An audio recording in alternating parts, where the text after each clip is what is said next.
Todavía no se mueve el pájaro.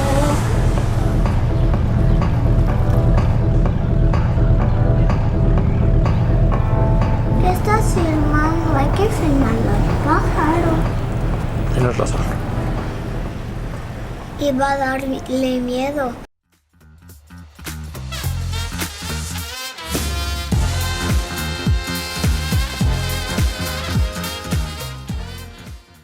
Bienvenidos al Diccionario de Directores del Cine Mexicano. Soy Perla Siuk y hoy tenemos con nosotros a Mara Polgovsky. Mara, bienvenida.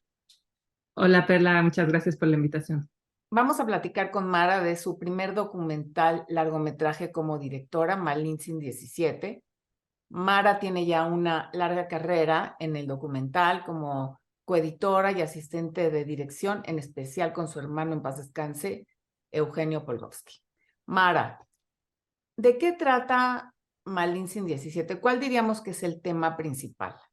Es una película en capas, yo diría, pero es una película que habla sobre todo de la paternidad y, y de cómo una niña de 5 años ve este proceso, porque está más bien narrada desde el punto de vista de una pequeña y esta pequeña mira el mundo, descubre el mundo a través de la ventana de su departamento y el foco de su atención es un pájaro. Entonces es una película íntima, minimalista, de 3 personajes. Un padre, Eugenio Polgovsky, el fallecido director mexicano, su hija de 5 años, Milena, y un pajarito que nos permite crear todo tipo de conversaciones, interacciones y, y reflexiones. Por eso es difícil decir, digamos, que es un solo tema. Otro tema importantísimo en la película es la relación entre el ser humano y la naturaleza, ¿no? Aquí significada por este pájaro. ¿Cuándo y cómo encuentras este material que grabó tu hermano, según entiendo, en 2016, un año antes de fallecer, justo en septiembre? Sí. Y si tú ya sabías que existía el material o cómo y dónde lo encuentras, en qué circunstancias. Para mí realmente fue una sorpresa inesperada la riqueza de este material. Eh, yo sabía que Eugenio había estado filmando un pájaro. Eugenio era un amante de la naturaleza. El último documental que concluye en vida se titula Resurrecciones. El personaje principal de esta película es un río, el río Santiago, cerca de Guadalajara, ¿no? Y realmente a mí me contó que estaba haciendo una película sobre un pájaro. Entonces yo abrí un folder que él tenía en un disco duro casi un año después de su muerte y yo me esperaba ver muchas imágenes de un pájaro. Como mi sorpresa fue encontrar a su hija y a Milena y a este personaje de 5 años que es absolutamente fascinante y termina siendo el centro de la película en la manera en que yo decidí editarla.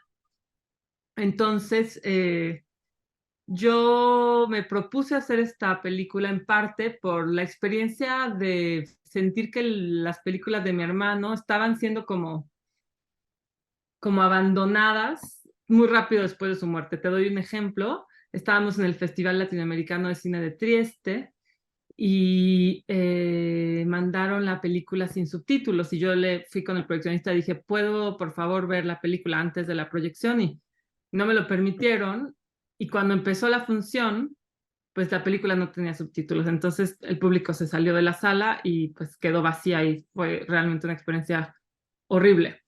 Entonces yo me propuse como más de primera mano encargarme de circular y de honrar el trabajo de Eugenio y de concluir sus proyectos inconclusos. Esto era también algo muy lógico y muy orgánico. No es como que de pronto cambió mi identidad, porque yo trabajé con Eugenio a lo largo de toda su vida como cineasta. O sea, su primera película, su primer largometraje documental fue Trópico de Cáncer, que él concluyó en 2004. Y Eugenio y yo estábamos sentados en la mesa de edición cuando él estaba haciendo esta película. Él era estudiante del CCC y yo estaba con él en el CCC. Éramos muy compinches, como dicen, y él me fue enseñando a hacer películas tanto cuando él iba aprendiendo como estudiante en el CCC, como en sus proyectos subsiguientes. La pregunta para mí era cómo colaborar con él ya no estando presente. Para mí siempre este iba a ser un proyecto de colaboración en el que él iba a ser sobre todo el director. Él fue el que la filmó, él fue la imaginó. Pero no me dejó notas, no me dejó un título, no me dejó un storyboard o ni siquiera una estructura. Es más, yo no sabía de qué trataba la película, cuál era lo que él deseaba que fuera la película, ¿no? Entonces, yo misma me tuve que inventar un guión, y lo digo inventar porque fueron 15 días de filmación, de los cuales mi sobrina realmente estuvo en 2 y medio. Y yo hice una película que son 7 días de filmación, digamos 7 días de narración, y mi sobrina está en todos ellos. Entonces tuve que, a través de la edición, ir construyendo mucho más una sensación de convivencia entre los personajes y desarrollo entre los personajes que en el material crudo no estaba tan desarrollada.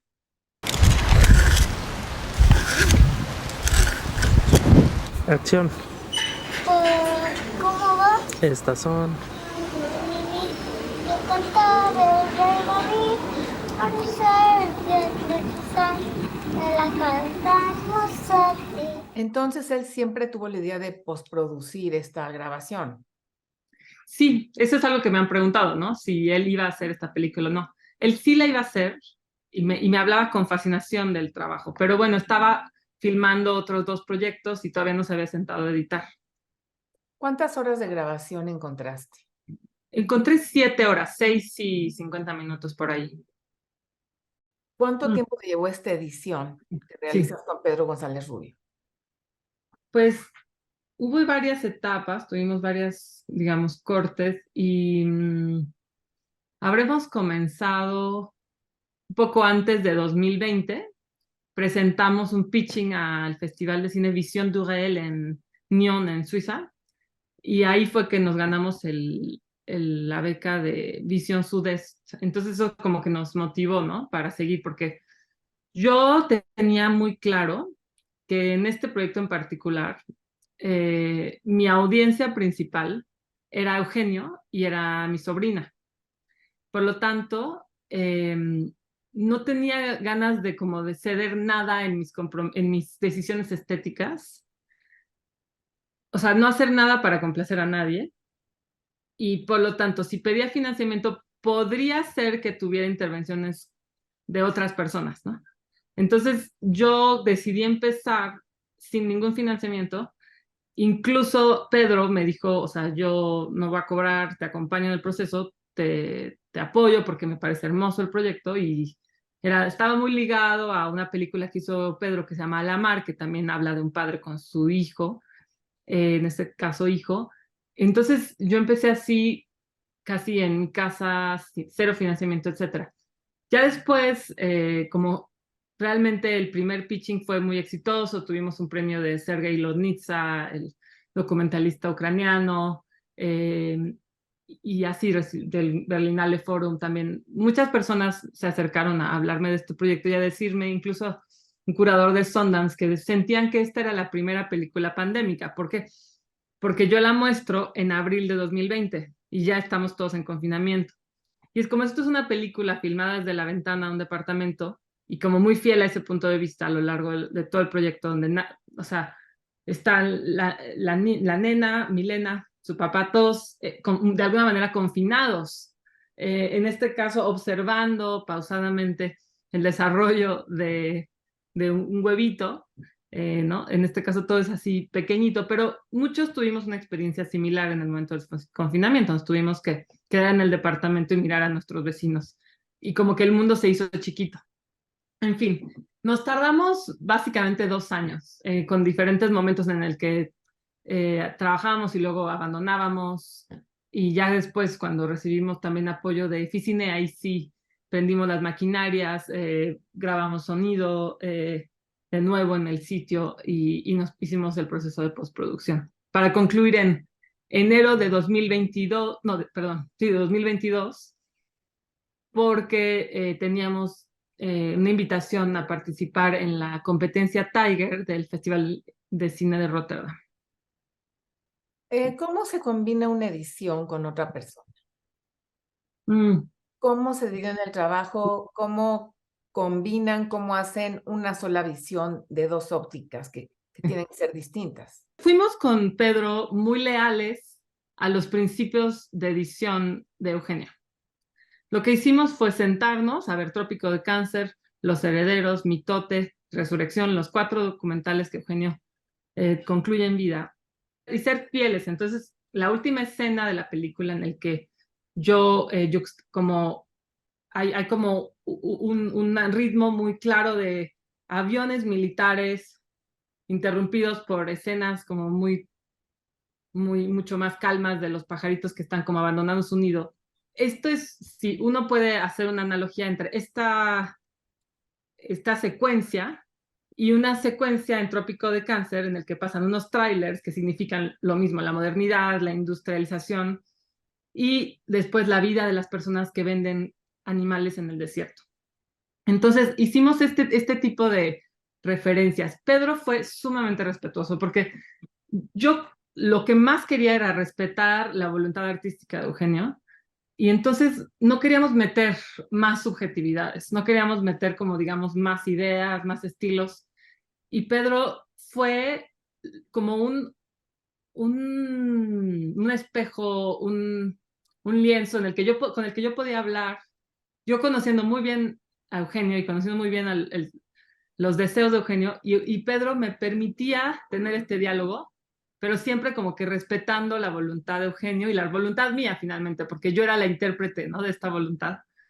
Y así trabajamos muy bien. Yo creo que ha de ser sumamente difícil trabajar una edición con, digamos, 2 directores que tienen visiones diferentes o que no tienen así como un referente externo más claro. Y bueno, hubo momentos en el que Pedro y yo estuvimos totalmente en desacuerdo. Y ahí fue para mí también un aprendizaje de dirección, de decir, pues yo soy la directora finalmente y yo quiero esto. Y bueno, aprendimos a conciliar esas diferencias y quedamos los dos al final muy contentos. Pero también me doy cuenta, porque yo empecé sola, y me doy cuenta que trabajar en equipo, trabajar de a dos, trabajar en colaboración, trabajar con un aliado que te entiende, es sumamente enriquecedor.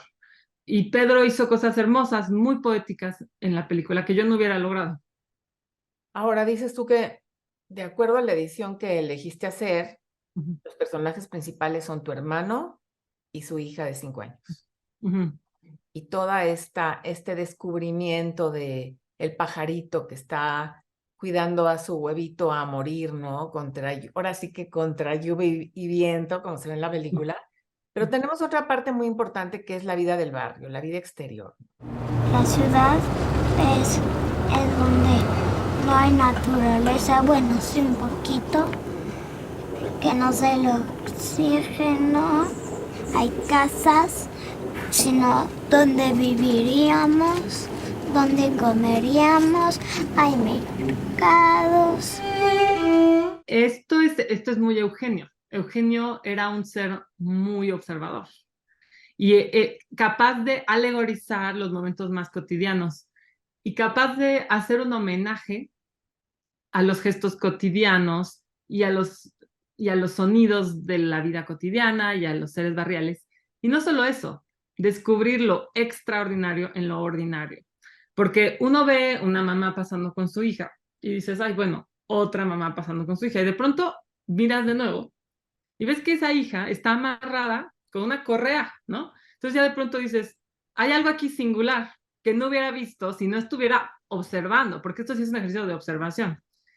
Y así, poquito a poquito, viendo estos personajes cotidianos, hacemos como una etnografía de un barrio de la Ciudad de México, que tiene un valor enorme, porque yo pasé esta película, por ejemplo, en Londres el año pasado, durante el London Film Festival, que de hecho comenzó ayer la nueva edición, y todo esto que nos parece normal, no es normal en ese contexto, no es normal en Londres ver que llegan a venderte pan a tu casa, ni que llegan a afilarte los cuchillos. Entonces, es un ejercicio de como de desnormalización, de alejarse de lo que tomamos por dado, por cotidiano. Y en ese sentido yo también como que fui muy respetuosa con cómo Eugenio había pasado horas filmando a cada uno de sus personajes, ¿no? Y respetar ese material, cuando posiblemente a mí lo que más me interesaba era poner a mi sobrina, ¿no? Y ese balance también me enseñó mucho de pensar, ¿no? ¿Cómo mira un niño el mundo? Y cómo para lo que para mí es normal, que pase un helicóptero, por ejemplo, para un niño es algo extraordinario. Entonces, digamos, la dimensión etnográfica de la película también tiene una dimensión narrativa en la medida en que somos fieles a este punto de vista infantil en el que todo lo pequeño es importante. Sí, el documental nos introduce poco a poco al barrio. Ujú. En un principio puedes pensar que fue casual que en ese momento pasaba el de la bici o que la vecina estaba subiendo a fuerzas al perro, ¿no? Pero cuando Ujú. ya empiezas a ver a los personajes, y me parece que también ha de haber sido muy llamativo, sobre todo en Europa, que llega el de la basura en bicicleta con sus decenas de bolsas, ¿no? Que eso tampoco es visto. Entonces, es un documental que tiene todo ese toque pintoresco de lo que es un barrio de Coyoacán. 100%, y una mirada a la Ciudad de México que no es la que va a los monumentos históricos, ¿no? O sea, como tenemos en las grandes películas, las grandes producciones, no sé, Bardo, por ejemplo, pues se van a lo espectacular, ¿no? De la Ciudad de México, el Castillo de Chapultepec, lo que sea. De pronto aquí tenemos otro punto de vista que ve lo que no es espectacular y dentro de lo no espectacular descubrir lo extraordinario, ¿no? Que también es cada gesto, para mí como que justamente entender cómo son los ritmos de un barrio, que al final como que todas esas cosas las sabemos en un plano inconsciente, pero aquí lo llevamos al plano visible, ¿no? Consciente. ¿Sí? Y la analogía que dices que pudiste hacer de otros trabajos de Eugenio, como son los tanques, en este caso Mm. con los aviones en flota, que creo que fue una gran casualidad que fuera el desfile del 16 de septiembre. Por eso me di cuenta que fue en septiembre, porque es la única ocasión en México que ves pasar en el aire, en el cielo, ese despliegue coordinado y ensayado de aviones en esta ciudad. Total, y ahí también se une con la pregunta que hace al comienzo de la película la niña de 5 años, Milena, dice que si este pájaro, el que ella está observando, que no se mueve, es un pájaro robot. Y todo eso sigue a, bueno, 60 minutos de preguntas sobre cómo el hombre de pronto no respeta la vida de los pájaros y los riesgos que hay para los pájaros en la calle, etcétera, y si el pájaro va a poder volar o no. Y finalmente, podríamos decir que al final de la película se convierte en un robot, esta pequeña tórtola, ¿no? Digamos, de manera metafórica, desaparece el pájaro del nido y de pronto hay un desfile militar, ¿no? Y si bien es distópico, no es imposible pensar que en unos 20, 30, 40 años tendremos parvadas de pájaros robots y los pájaros que conocemos, los pájaros como las tórtolas, no estarán más. De hecho, para ser más concreta, la tórtola, que para nosotros en México es casi una paloma, un pájaro muy poco, digamos, celebrado, muy poco exótico. En Inglaterra ya no existen las tórtolas. Entonces yo como vivo en Inglaterra, me di cuenta de que o sea, es un animal en extinción tan importante como la vaquita marina.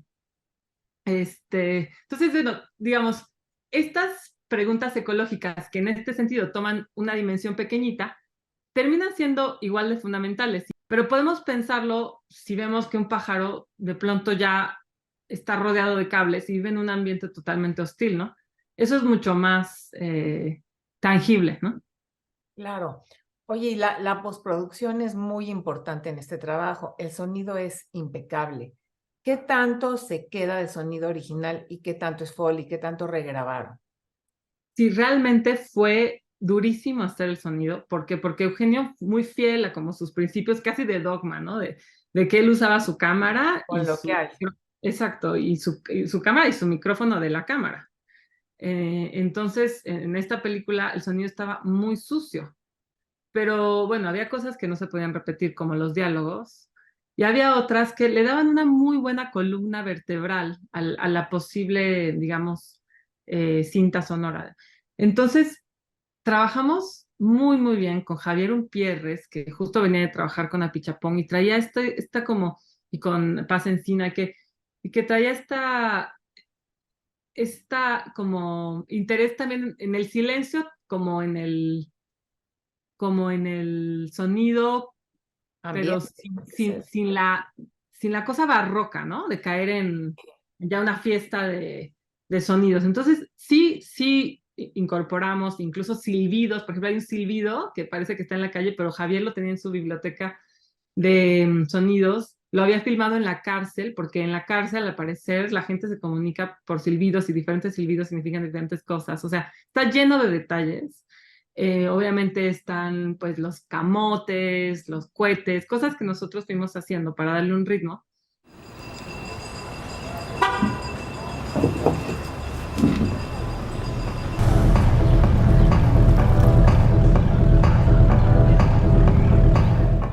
Pero la columna vertebral fue la primera grabación de Eugenio, que tuvimos que, más que agregar a esta digamos, El plano sonoro. ajá, más que hacer eso, tuvimos que borrar, o sea, tuvimos que limpiar todo el barullo del tráfico, todas esas cosas. Pero para mí fue otro momento de, digamos, de ópera prima, de aprendizaje, porque yo todo lo que había hecho con mi hermano, nunca había incluido la postproducción. Entonces fue cuando más sufrí, tuve muchísimas noches de insomnio. Para decírtelo así, todo lo que hice con el primer diseñador sonoro no funcionó. Me mandaban versiones a Londres, no funcionó. Yo me vine a México y empecé a trabajar de cero con Javier. Tuvimos una semana para hacerlo, porque él se tenía que ir a Argentina por una cuestión familiar. Entonces, en una semana tuvimos que hacer todo esto y para mí era la primera vez y estaba totalmente sola, o sea, totalmente sola. Porque incluso los amigos de Eugenio, que son mis compinches, como Michelle Lipkes o Matías Mayer, así, Matías Meyer, perdón, todos ellos estaban de viaje o no podían ayudarme. Yo les pedí ayuda y al final me di cuenta que yo tenía que hacer esta película. Y para mí fue, pues, como aprender fast track. Y por suerte, pues, encontré compañeros maravillosos como Javier. Pero fue, o sea, sí fue duro. Y bueno, al final la verdad me quedé muy contenta. Pero pues sí, prueba y error. Te diré que toda la corrección de color la hicimos 2 veces. Terminamos con una persona que trabaja para Disney, lo que sea, muy famoso, pero yo dije, a mí esto no me gusta, las noches se ven azules. Era 25 de diciembre, teníamos que estrenar el 22 de enero en Rotterdam, y yo les dije, tenemos que empezar todo de cero. Entonces te das cuenta que, digamos, esta palabra de director no es como una especie de dictador, aunque algunos así lo malinterpretan, pero sí es el responsable o la responsable de tomar decisiones difíciles, como decir, del 1 al 8 de enero rehacemos toda la corrección de color, porque esta película no me gusta, no es lo que yo quería, y bueno, también son procesos caros, etcétera, ¿no? Pero sí, se sufre en este proceso y al final también se aprende y se crece muchísimo. Hubo gente también, por ejemplo, como Miguel Schwertfinger, que espero poder haberlo pronunciado bien, este argentino que yo me acerqué a él como uno tiene a veces inseguridades como mujer en una sociedad más bien patriarcal y como primeriza con un hermano en el cielo. Y entonces yo me acerqué a Miguel, oye Miguel, chécate mi edición, no sé si está bien, no sé qué. Y Miguel, que es, ¿no? Tuvo ahorita 2 nominaciones al Ariel, tiene muchísima experiencia, ha trabajado con Lucrecia Martel, etcétera. Me dijo, Mara, está increíble tu edición. Te felicito, me encanta, no tengo que yo hacer nada con tu edición. Me dio un par de tips que me gustaron mucho, una lección de edición en Zoom que no me la cobró nada, una plática hermosa.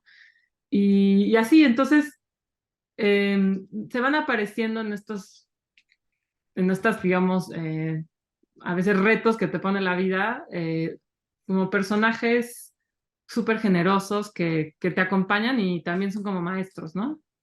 Ahora veo que Eugenio grabó esto con una cámara fotográfica Canon que Ujú. tiene la función de video. 5D, ajá.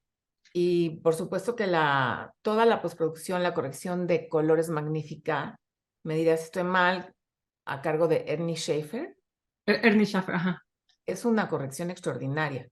Pero me da la impresión que tu hermano ha de haber tenido un muy buen lente porque los acercamientos a la tórtola, los cables, son muy buenos. Tenía dos, iba más o menos alternando, pero realmente Eugenio era un muy buen fotógrafo. O sea, Sí. y bueno, casi se cae de la ventana más de una vez. De hecho, se le cayó la tapita de la lente. Pero, sí, sí, sí. Creo que es una combinación de la tecnología con su mirada, porque también no tenía luces, o sea, y era de noche, entonces él ahí no sé, que agarró una linterna para alumbrar el pájaro con una mano, o sea, ahora sí que a veces digo que así como existe la microhistoria o la de narración, ¿no? Y cuando se despertó, el dinosaurio ya no estaba, ¿no? Que puedes contar un cuento como en una línea. Eugenio hacía como una película con los menores recursos posibles, imaginables. Y en este caso, bueno, sí, una cámara, dos lentes y ya, básicamente. Veo que trabajaron en Omnia Studio. Ahí en En Tepoztlán. con Regadas, se llama, a la verdad es que no me acuerdo cómo se llama, pero sí es un lugar hermoso. Ajá. ¿Ahí hicieron también la corrección de color o solo el Ahí sonido? hicimos la corrección de color, la primera, luego la tuvimos que volver a hacer con Ernie ya aquí en México.